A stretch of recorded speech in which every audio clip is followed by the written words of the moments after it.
It's week 18. Does this game matter when the Cardinals go face the Rams in LA? Yes, it does. Let's discuss.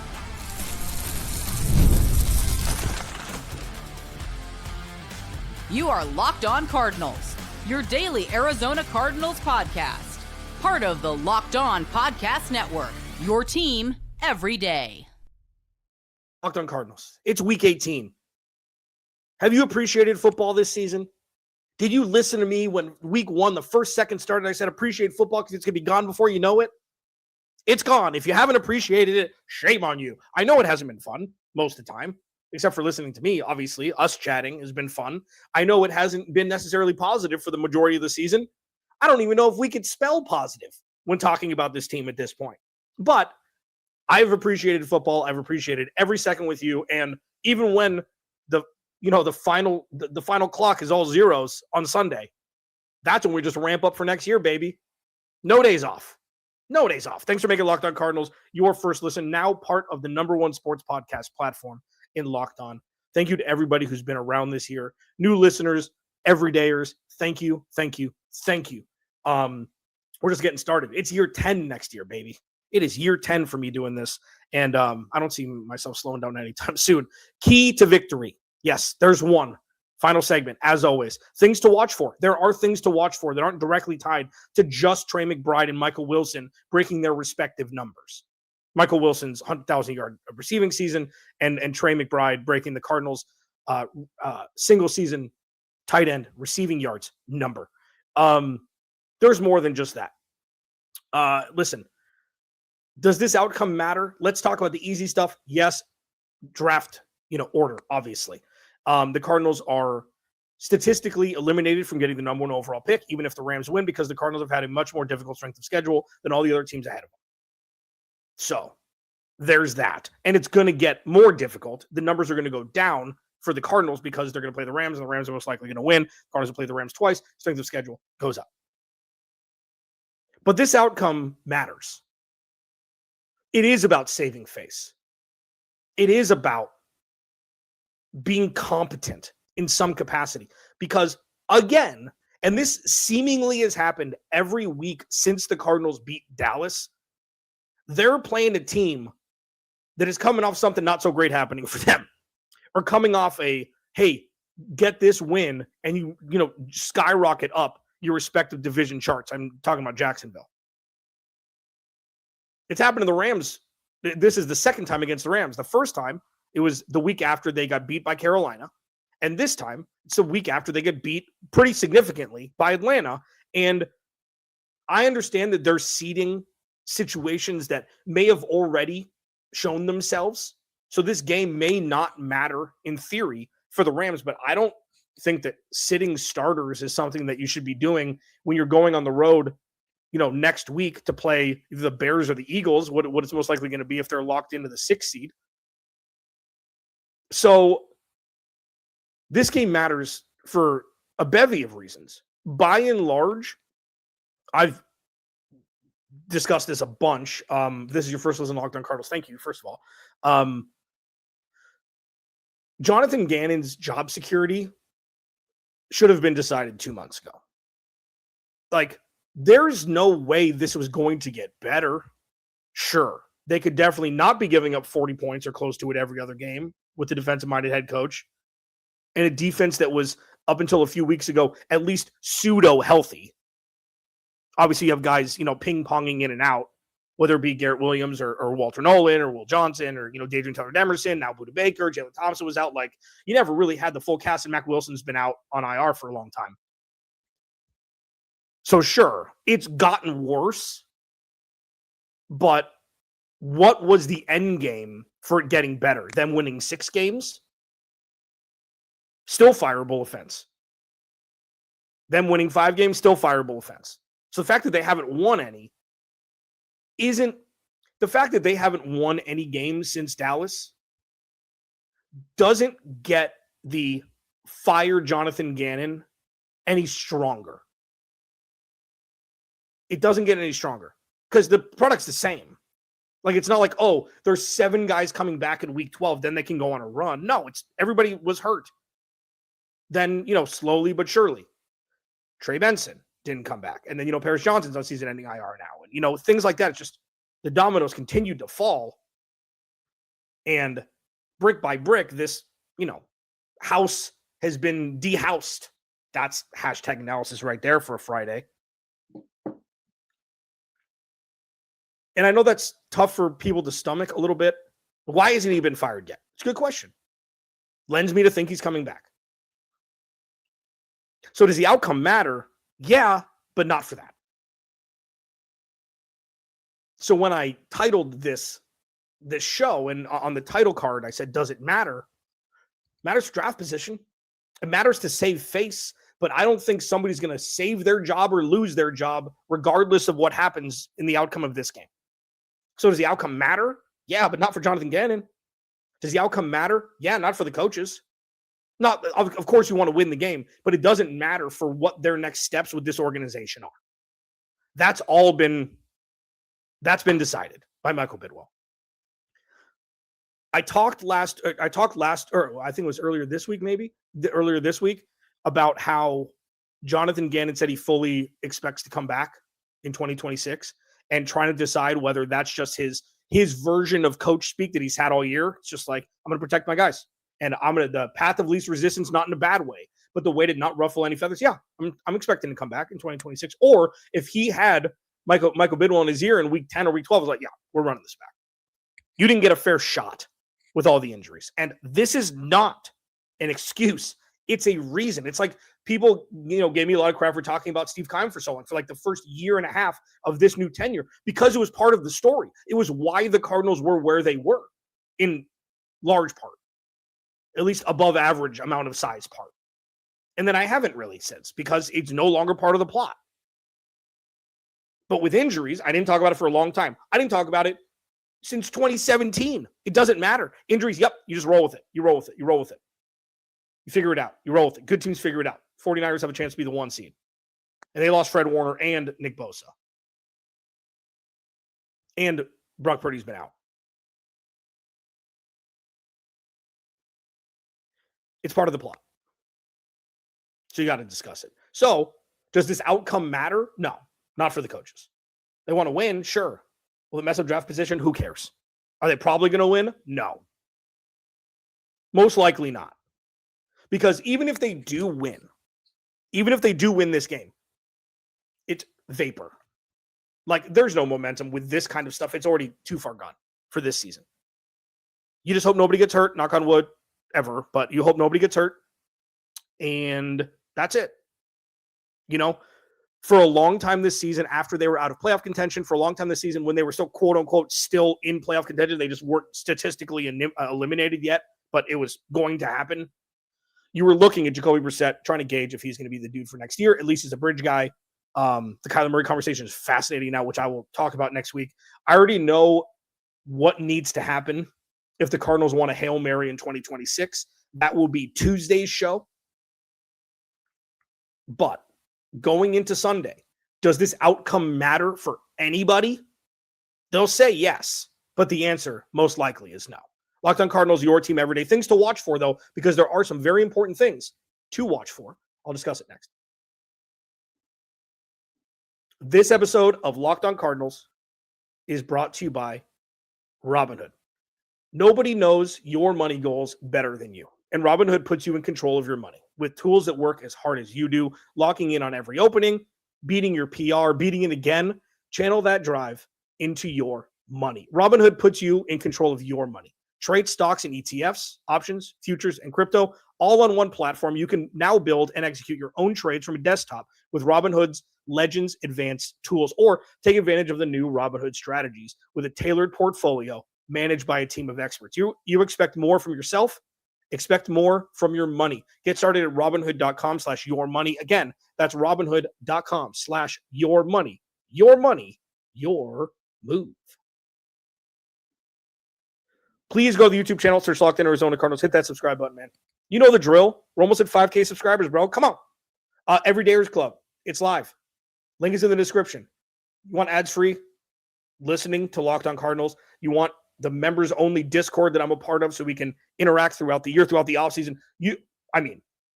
I want to talk to as many people as possible this offseason. There's so many crazy things happening this offseason that, be a part of it. Join up. It's going to be fun. Happy birthday to my sister, 40 years old today. Happy birthday, Jenna. Yeah, it's crazy. We're old now. Okay, so things to watch for on Sunday.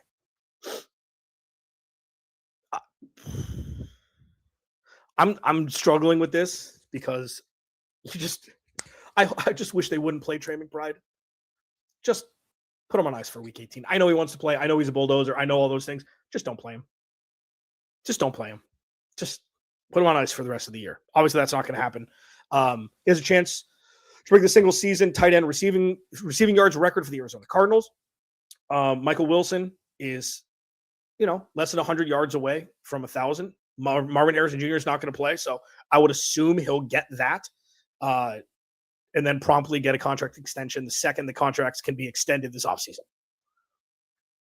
But outside of that, I want to watch the offensive line because this is the farm team. Okay, outside of Yalta Furhold, John Gaines has been up and down. Josh Fryer's played pretty well on the left side. Kelvin Beachum is Beach on the right, and Isaiah Adams at right guard. Like, this is the farm team. These are going to be the bench guys next year, except for Yalta Furhold. As many reps as possible. They've played pretty well down the stretch, especially with the guy who has to drop back 50 times a game or close to it. They played pretty damn well. And unfortunately, when the Cardinals were still in contention, they forgot how to block the quarterback. And a lot of it was a seismic shift from Kyler Murray to Jacoby Brissett that they had to learn on the fly against teams like Indy at the top of their game and then Green Bay. Like, they had to learn quick, and then the Rams or the Seahawks and the 49ers, and then the Rams once. Like, it's been a tough go. But Josh Fryer's played pretty damn well. Rookie left tackle to take the place of Paris Johnson Jr. So while I think they need to run to the podium and draft the best right tackle in the draft, and I said that it should have been Gray Zabel last year. I know Walter Nolan, I'm sure he's going to be great. Gray Zabel is great too. So, offensive line, just do it. Just do it. You got to do it. You got to do it. You got to do it. We got plenty of time for that.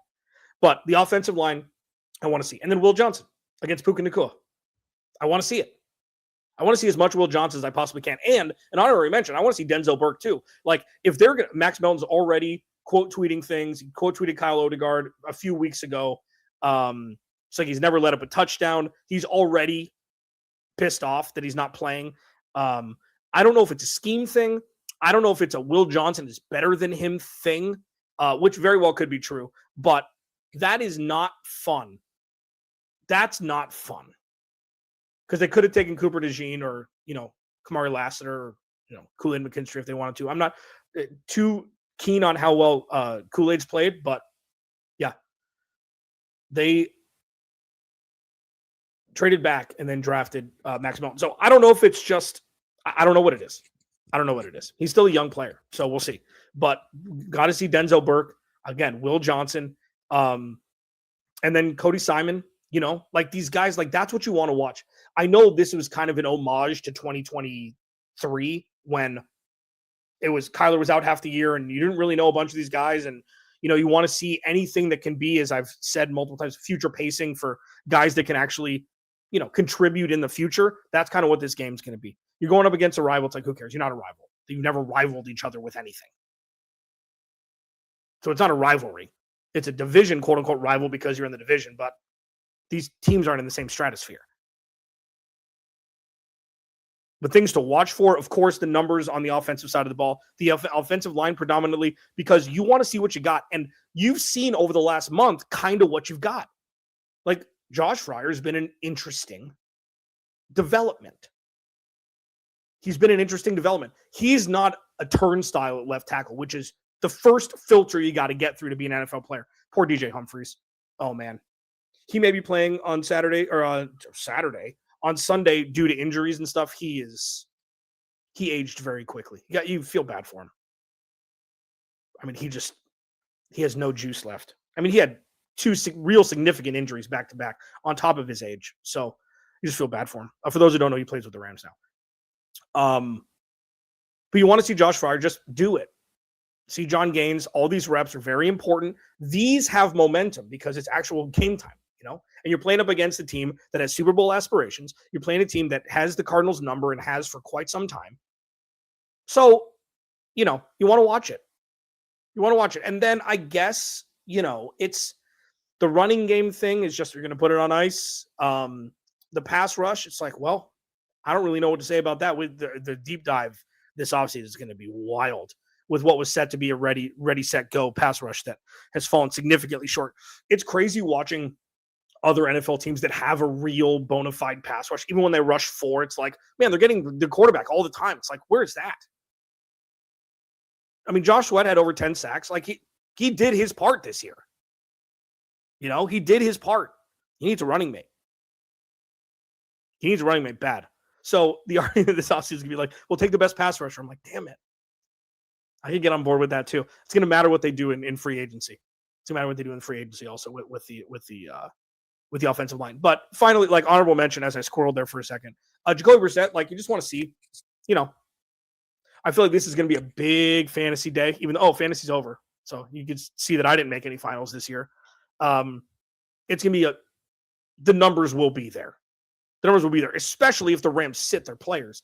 I don't foresee that happening. It's going to come down to the Saturday night game with Seattle and the 49ers to see if there's a chance or if not. But I would see Jacoby Brissett, kind of see what there is and if there's anything that we haven't seen already.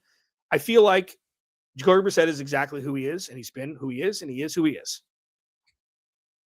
Can that be good enough to compete next year with an actual run game and maybe a different defensive scheme and a different offensive scheme? Going back, because I want to put a button on also retroactively on the last segment, why this doesn't matter for the coaches, for the outcome of their tenure here or lack thereof at the end of the season. What if the Cardinals win 40-3 and the Rams played their starters? What does it really do? Like, really, what does it do? Oh, it shows fight. We're past that.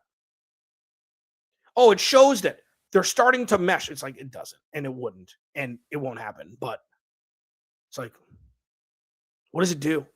Like, I don't care if they win. Oh, they are going to drop to 9th. Who cares? Like, I know it matters, but it's just like, that is the last thing on the list of important things that need to change.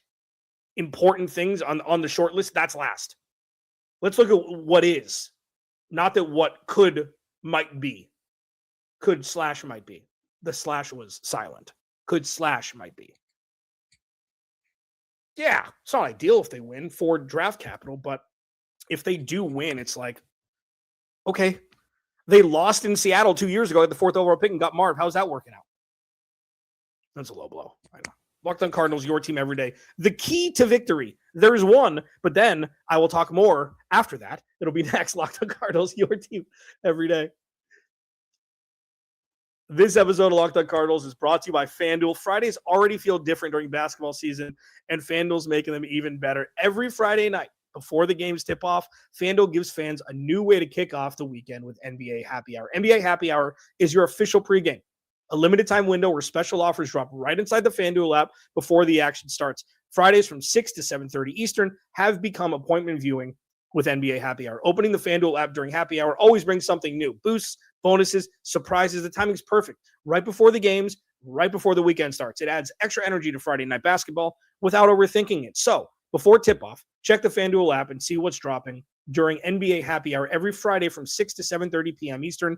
A little basketball, a little action, and a whole lot of Friday energy. That's NBA Happy Hour only on FanDuel, the official sportsbook partner of the NBA. For a final time in the 2025 season, we do keys minus the S to victory. Again, YouTube channel, search Locked On Arizona Cardinals, subscribe wherever you get your podcast as well. This has been a trying year. And I'll put a little button on it at the end of this segment. The key to victory, throw the ball to Trey McBride 30 times. That's it. Have a good night. Bye-bye. No, it's throw the ball to Trey McBride, throw the ball to Michael Wilson. That's it. Nobody else deserves targets. Throw it to them. If they're not open, throw it to them. Throw them open. Quite literally, 30-plus targets for them combined. You're not going to be able to stop the Rams offense, so you're going to have to outscore them. And the Rams offense can be had. Look at what happened with Atlanta. I know Bijan Robinson is just really, really good at football. I don't know if you knew that. But it can be had by Kirky Cousins. Kirky got him. In a game, Kirk Cousins got him in a game where if the Rams beat the Falcons, that betters the Rams' second first-round pick next year because they have Atlanta's pick and they couldn't win. Matthew Stafford is pumpkining in front of our very eyes. But lo and behold, get right game in Week 18 against the Cardinals. It'll make anybody's life better. Throw the ball to Trey McBride and Michael Wilson. I'm saying this quite literally. 40 targets. I don't care. They're the only two people who the ball should get thrown to. That's it. You want to go up banana sandwich on Sunday in Week 18 and shatter all the records? Do it. 98% of the way there. They've been carrying the way the whole way. Marv's not going to be, quote unquote, in the way, apparently, on Sunday, which is bananas. It's crazy to think. Like, I hope Marv has a great career starting next year. I do. Truly. New offense, maybe new quarterback, whatever it is. I hope that Marv thrives. I hope he's the reclamation project that nobody saw coming, but everybody would feel warm and fuzzy inside if it happens because we've seen the talent. But for this year, he's quote unquote out of the way so Michael Wilson can go. He's not out of the way so Michael Wilson can go. He's out of the way, period. Now, comma, Michael Wilson can go. So, listen, this offense has been a struggle. The defense has been even worse. But what do I call it? The rose in a dust storm are Trey McBride and Michael Wilson. And that has long-lasting implications. And that's a good thing. Okay? We've got to look for some good here. I know it's mostly bad. And I know that a lot of the numbers, not a lot, I know that a portion of the numbers that Trey McBride and Michael Wilson put up are in games and game scripts where the Cardinals are down multiple scores. I know a lot of Trey McBride's touchdowns happened in the fourth quarter when the game's over. I know that. But take those away, it's still been impressive for them with a team that can't run the ball. And that's just factual. Like, I'm not trying to pull things out. I'm not trying to rose-colored glass here. We've seen enough. And on Sunday, if they want to win, they just got to, meteoric target numbers. I don't care. Throw 4 picks. What does it matter? Try and get your best playmakers the ball. And only them.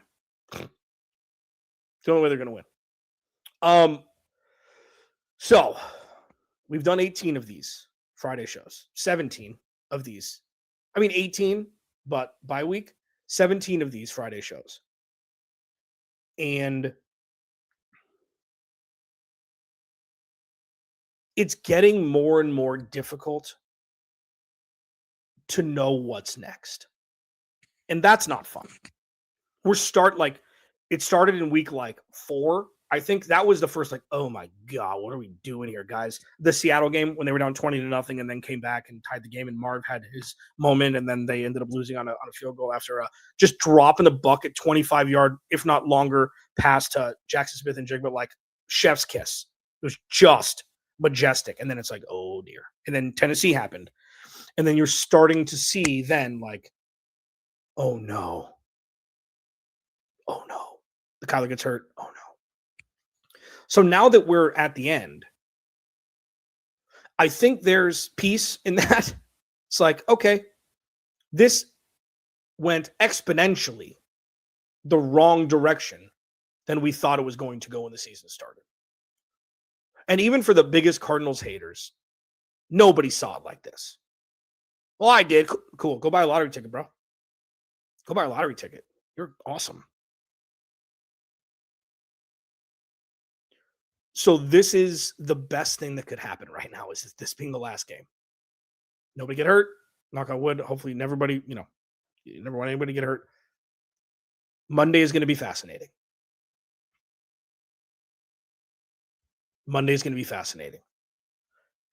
And since we are not going to be talking until then. I'll do the post-game show, obviously, after the game, and then we'll do the Cardinal squad show afterwards. We'll see. Like, I don't know if he's going to be, quote unquote, left on the tarmac, Jonathan Gannon. That's the only way that we're going to have any sort of information before Monday. But if I don't talk to you before Monday, like if I don't talk to you with more information at hand, there's one of two ways this is going to go.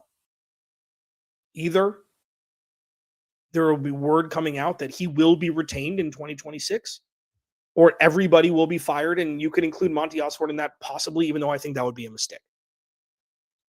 What I predict will happen, irrespective of what I think should happen, what I believe will happen, is Jonathan Gannon will be back in 2026. I do not think Drew Petzing will be back in 2026. It's like, well, obviously he's up. I do not think Drew Petzing will be back in 2026. I'm not smart enough to know if Nick Rallis will be back in 2026. That's the biggest anomaly. That's the biggest mystery of this entire season. It's not the offense didn't work when Kyler Murray went out. I mean, even though that was kind of, I mean, it worked a little bit, but the only team that hasn't scored 30 points this year, I think, one of the only. Nick Rallis and this defense and Jonathan Gannon not working blows my mind. I know there were injuries. I know Garrett Williams went on IR early. I know Walter Nolan missed a large chunk of the season, but dude, there have been injuries. There have been a lot of injuries, and it wasn't so much it all happened at one time. It would almost been better if like their 5 best players were all on IR at one time and then they were healthy the rest of the year. You were missing a key piece every week. It was just a different piece every week. I'm not smart enough to know or to even have a thought about Nick Rallis. Jonathan Gannon has 2 years left on his deal. Do you bring Nick Rallis back in for 2 years? And if it doesn't work next year, you fire them both. You have a team option after next year. I don't know. I think Jonathan Gannon will be back. I think Monty Osborne will be back. I do not think Drew Petzing will be back, and I have no idea about Nick Rallis. Numbers would indicate that he wouldn't be for this year. But if you're bringing Jonathan Gannon back, you bring Nick Rallis back too, right? There were already issues with the offense. I think it's a different thing. The defense was the strength of this team for the last couple of years. Do you give him a redo also? I don't know. Locked On Cardinals, your team every day. Thank you for being here with me this entire time. I'll be here with you every day. Post game, me, Cardinal Squad show after, and then Monday, where we comb through the wreckage and see what's next. Alex Clancy, Locked On Cardinals. Remember, without you, there is no me. I'll talk to you post game and then on Monday.